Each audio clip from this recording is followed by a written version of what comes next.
এই কাহিনী হলো কেরালার একটা ছোট্ট গ্রামের, যেখানকার প্রত্যেক লোক খেতে শস্যের বদলে নারকেলের গাছ করত। সান্দ, এই যে সান্দ, আরে সকাল সকাল কোত্থেকে এলে? তোমাকে দেখতেই পাই না। আসলে আন্না, আমার শরীরটা খারাপ ছিল। আরে কি হয়েছে তোমার শরীরের আবার? কালকে রাত্রে বৃষ্টিতে ভিজে গিয়েছিলাম, আর ভিজে কাপড় পরেই শুয়ে পড়ি তো, আর যখন সকালে উঠি তখন দেখলাম যে পুরো শরীরে ব্যথা হচ্ছে। আরে ভালো করে শরীরের খেয়াল রেখো, আর বৃষ্টিতে এত বেশি ভিজো না। আরে আন্না, তুমি তো জানোই যে আমাদের গ্রামে কত বৃষ্টি হয়। একটু আগে তুমি রোদ দেখছো, তারপরই হঠাৎ করে আকাশে মেঘ চলে আসবে, আর তারপরেই বৃষ্টি শুরু।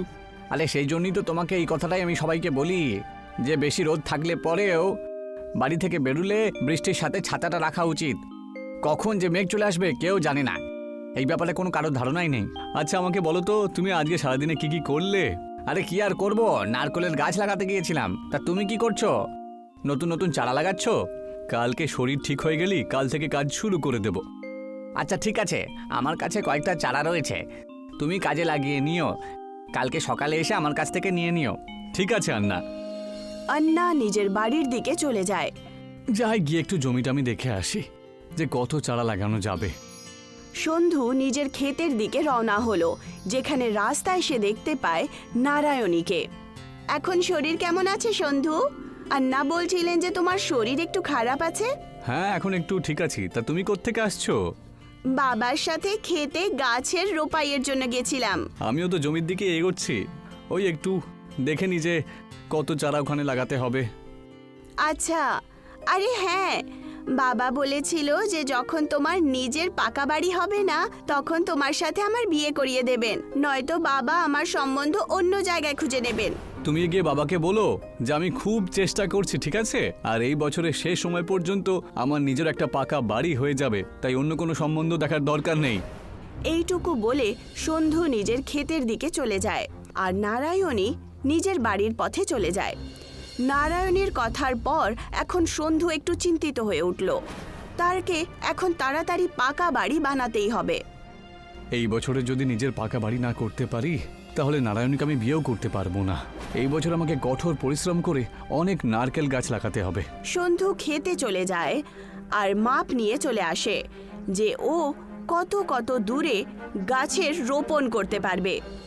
বাড়ি ফেরার পর সে খাবার বানায় আর খাবার খেয়ে ঘুমোতে চলে যায়। কালকে সকালে তাড়াতাড়ি উঠে জমিতে যেতে হবে, সেই জন্য আমি এখন তাড়াতাড়ি ঘুমাই। সন্ধু প্রদীপ নিভিয়ে শুয়ে পড়ে।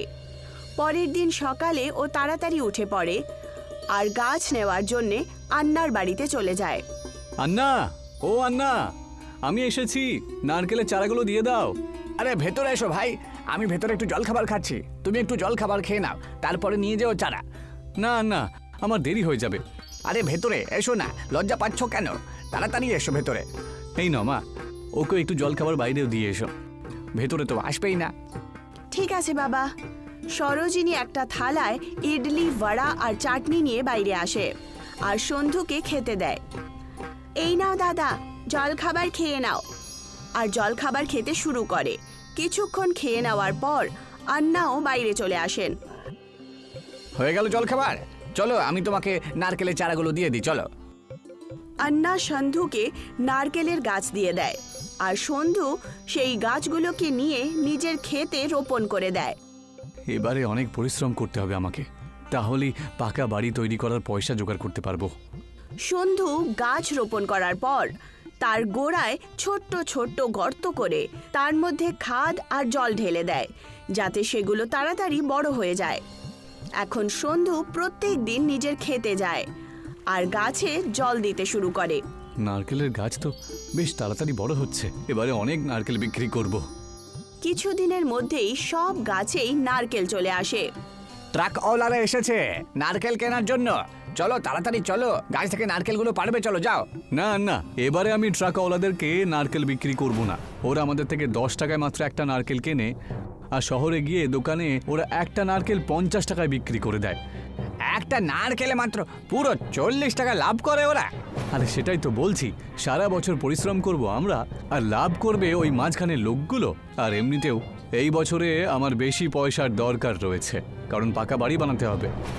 আমার মেয়ের বিয়েও তো আমি ভাবছিলাম যে আমি শাহুকারের কাছ থেকে কিছু পয়সা নিয়ে নেব, কিন্তু এবার আমিও শহরে গিয়ে নারকেল বিক্রি করব, তাহলে ধার নেবার কোনো প্রয়োজন পড়বে না। আন্না আর সন্ধু দুজনই নিজের ক্ষেতে হয়ে যাওয়া নারকেল ভেঙে দেয় আর বস্তায় ভরে শহরে নিয়ে গিয়ে বিক্রি করে দেয়, যার কারণে দুজনের কাছে ভালো টাকা চলে আসে। পয়সা জমা করে সন্ধু নিজের পাকা বাড়ি বানিয়ে নেয় আর আন্না নিজের মেয়ে সরোজিনীর বিয়ে করিয়ে দেয়। এবার আমি পাকা বাড়িও বানিয়ে ফেলেছি। নারায়ণীর বাবার সাথে এবার বিয়ের কথা আমাকে বলতেই হবে। সন্ধু নারায়ণীর বাড়িতে যায় আর নিজের বিয়ের প্রস্তাব দেয়। পাকা বাড়ি বানানোর কারণে এখন নারায়ণের বাবা ওদের দুজনের বিয়ের জন্য সহমতি দেন। আরে এত জোরে বৃষ্টি হচ্ছে কেন? সন্ধু দেখতে পায় যে তার গ্রামে খুব দ্রুত মুষলধার বৃষ্টি হতে শুরু করেছে আর দেখতে দেখতেই বৃষ্টির জল জমা হতে শুরু করে। এখন কি করব? কালকে বিয়ের দিন আর আজ এত জোরে বৃষ্টি হচ্ছে, পুরো গ্রামে জল ভরে গেছে। আগে নিজের বাঁচার কথাটা ভাবো, বুঝেছো? বন্যায় বাড়ি ডুবতে বসেছে। আরে আমরা বেঁচে থাকলে যে কোনো দিন বিয়েটা করতে পারি। আস্তে আস্তে বৃষ্টি আরো দ্রুত হতে থাকে আর সময় কাটতে শুরু করে। বন্যার জল বাড়ির ভেতরেও যেতে শুরু করে দেয় আর বাড়ি ভাঙতে শুরু করে। আরে তাড়াতাড়ি এখান থেকে চলে যাও বাচ্চা, আমাদের বাড়িও মনে হচ্ছে ভেসে যাবে। তাড়াতাড়ি মন্দিরে চলো। আন্না নিজের মেয়েকে নিয়ে মন্দিরে চলে যায়, যেখানে সমস্ত গ্রামবাসীরা শরণ নিয়েছিল। মন্দির এমনিতে তো গ্রামের নিচু অবস্থাতেই ছিল, কিন্তু তা সত্ত্বেও বন্যার জল ওখানে ঢুকতেই পারছিল না। এসো, আমার হাতটা ধরো, জল কিন্তু বেরিয়েই চলেছে। সন্ধু নিজের প্রাণ নিয়ে নারায়ণী আর তার বাবাকে নিয়ে মন্দিরে পৌঁছে যায়। এখন সমস্ত গ্রামবাসীরা বন্যার জল কম হওয়ার অপেক্ষা করতে থাকে। আস্তে আস্তে বৃষ্টি কম হয়ে যায়, কিন্তু গ্রামবাসীদের বাড়ি জলের কারণে ভেঙে গেছিল, সেই জন্য সমস্ত লোকেরা বেঘর হয়ে যায়। আমি অনেক কষ্ট করে নিজের একটা পাকা বাড়ি বানিয়েছিলাম, আর আজকে সেই বাড়িটা আমার চোখের সামনে ভেসে গেল, আর আমি কিচ্ছু করতে পারলাম না। আমাদের সবার বন্যায় ভেসে গেল। তোমার শুধু একারই ক্ষতি হয়নি, ঈশ্বরের অশেষ কৃপা যে আমরা সবাই এখনো পর্যন্ত বেঁচে রয়েছি। ঠিকই বলেছো তুমি আন্না, বেঁচে আছি এটাই যথেষ্ট। বাড়ি তো আমরা আবার বানিয়ে নিতে পারবো।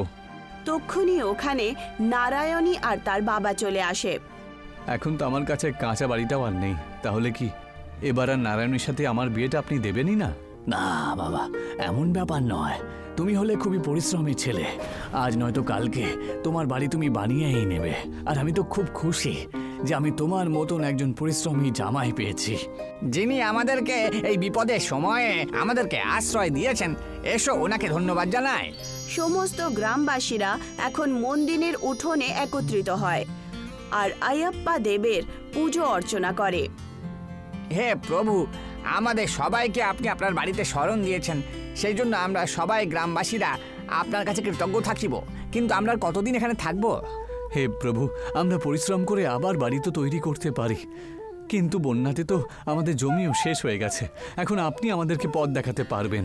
তক্ষুনি খুব দ্রুত গতিতে হাওয়া চলে আর মন্দিরের প্রাঙ্গণে লেগে থাকা একটা নারকেলের গাছ খুব জোরে নড়তে শুরু করে। তার থেকে একটা বড় নারকেল নিচে পড়ে যায় আর তার দুটো টুকরো হয়ে যায়। ওই নারকেলটা দেখতে দেখতেই একটা বড় গ্রামে পরিবর্তিত হয়, যেখানে সমস্ত লোকেদের জন্য একটা একটা বাড়ি আর ক্ষেতও তৈরি হয়ে যায়। প্রভুর জয় হোক। আমরা সবাই জানি যে আমাদের জমির ওপরে আর গ্রামের ওপরে জাদু করে দিয়েছেন। এখন সমস্ত লোকেরা নিজের জন্য একটা একটা বাড়ি নিয়ে নেয় আর তাতে থাকতে শুরু করে। নারকেলের দ্বারা তৈরি হওয়া এই গ্রামে চারদিকে উঁচু উঁচু দেয়াল ছিল, যাতে কখনো বন্যাও চলে আসে, তাহলে বন্যার জল গ্রামে না আসতে পারে। এবারে আমি নারকেলের সাথে সাথে নিজের জমিতে সবজিও চাষ করব। নারায়ণীর বাবা নারায়ণী আর সন্ধুর বিয়ে খুব ধুমধাম করে করিয়ে দেন, যেখানে সমস্ত গ্রামবাসীরা সামিল হয়।